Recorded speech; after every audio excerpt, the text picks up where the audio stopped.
সূক্ষ্মদর্শী, সব জানতা। পৃথিবীর কোনো চোখ ওনারা দেখতে পায় না, কিন্তু তার চোখ সবাইরে দেখে। চিল্লায় বলেন তো তিনি কে? সব তিনি দেখতে পান, সব তিনি শুনতে পান।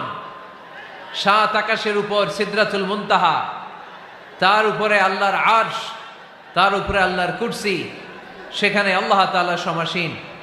এই আরশের উপর থেকে আল্লাহ তাআলা জমিনের অতল গহ্বরে, কোন জঙ্গলে, কোন গুহার ভিতরে কোন পিপিলিকাও যদি হেঁটে যায়, আল্লাহ বলে এত উপর থেকে ওই পিঁপড়ার হেঁটে চলার পায়ের আওয়াজটাও আমি আল্লাহ শুনতে পাই। এজন্য কেউ যেটা শোনে না শোনে কে? কেউ যেটা দেখে না দেখে কে? কেউ যেটা পারে না পারে কে?